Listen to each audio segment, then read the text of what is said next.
Okay, welcome to our debate. Today we're going to talk about beauty standards. I am with Carlos Diego Villagomez, and we are in favor of beauty standards. And Marco Polo and Carlos Alberto, they're against. So I'm going to talk about our arguments and why we think that beauty standards are okay. So first is that beauty standards tend to normalize a healthy body. Like tend to reject obesity, these things. So if we normalize obesity, it will be a problem then. So what beauty standards try to, what beauty standards try to do is to like normalize a healthy body. Other thing is that beauty standards is a very important aspect of many cultures because like for example, in tribes, beauty standards are like part of many rituals, body image, and everything like that. So it's more like a diversity thing. Other thing is that beauty standards are changing through time. In the past, beauty standards were different than there are now. And in the past, fat people were the beauty standard. Even they were included in arts. If you search to the art of the past, you can see there are many fat people because that's what it was considered as beautiful in that uh, time. Another thing is that it's a concept of more like diversity between countries because in Australia, it's very different what is beautiful and what is okay in Mexico. So it's like something about how countries define each thing. And well, your turn. Okay, so basically, what my partner Marco Polo and I are gonna do is why do we reject beauty standards? As a first argument, it doesn't make sense to us achieving a goal as a beauty standard because it is going to change someday. When we finally achieve these beauty standards, maybe we will not be considered even beautiful at that time. Also, beauty standards create segmentation among the population, and evidence of this are the diverse historical patterns that prove that standardization divides communities, causing hatred and even genocides. For example, My Fight by Adolf Hitler. And recent example is the cultural systemic genocide that is happening on China. We were not born to be perfect. If not, we'd have been born perfect since the first time. So there's no chance we need to achieve perfection by us. If we're considered to fit the beauty standards of one place, we might not even be close to those in other countries.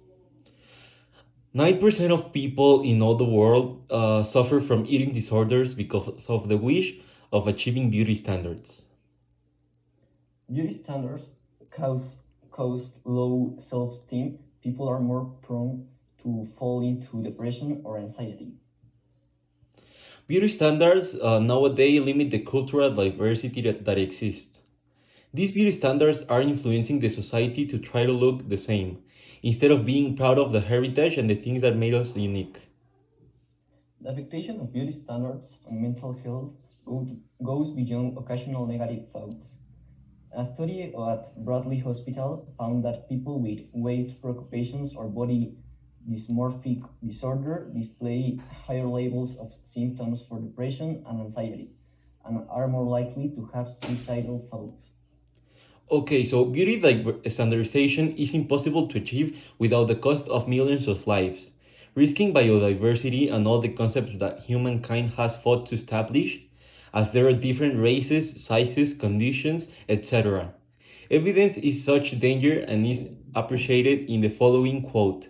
Several Latino women related pressure they felt from their family to marry someone with a lighter skin tone, by Mercer R. Cook from the Harvard Crimson staff writer. Beauty standards are created by the minority and wealthiest people. Not everyone agrees with them. In the past, women used very dangerous products with the only goal of being beautiful. The use of this product could have serious damage to your skin, hair, and lungs. And it seems like people nowadays are willing to take serious risks as well because of the same goal to become beautiful. The thought that all humans should have a certain shape will create dystopia where everybody has the same characteristics. Most beauty products are bad for the environment. They contain chemical substances that end up in the oceans or landfills and never biodegrade. We could prevent this because some people don't even want to use this. Okay, so those of them were our arguments of why we should reject beauty standards. Now it's time for the other team. Okay, so first I want to make one thing clear is that everyone believes that this beauty standard is like a healthy woman that isn't fat, that it's healthy, but sometimes this leads to anorexia and other disorders, like.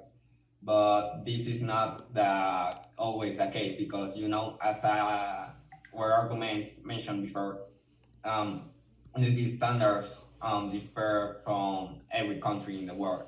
For example, in Australia, it's very normal for women to work out and everything like that.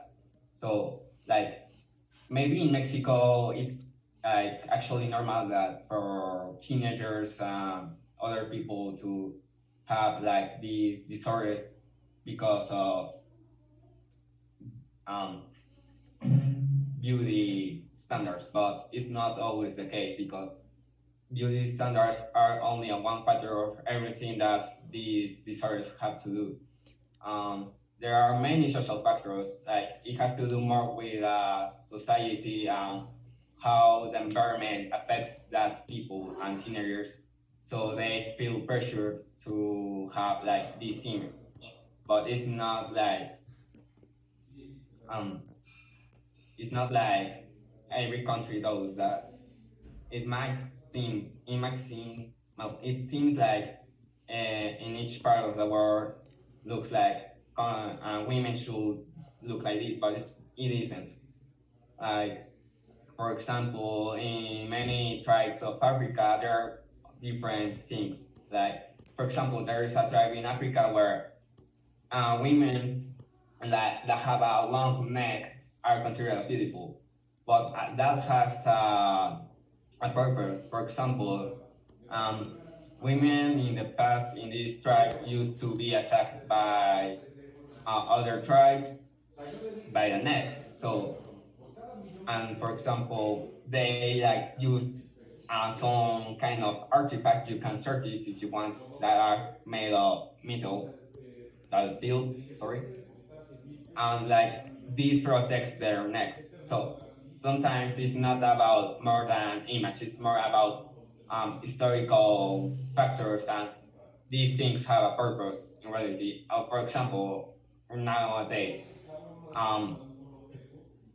stereotypes may be like healthy women, but then if there wouldn't be exist these stereotypes, then people will act to be compliant about their body, and we will normalize unhealthy bodies like obesity, because like obesity is a huge problem worldwide.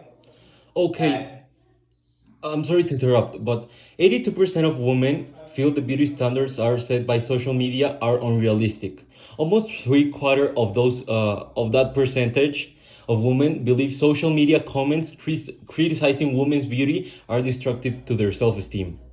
Consequences of these include lower self-esteem, obviously, increased depression, excessive dieting, and eating disorder, without mentioning that it could lead to suicide.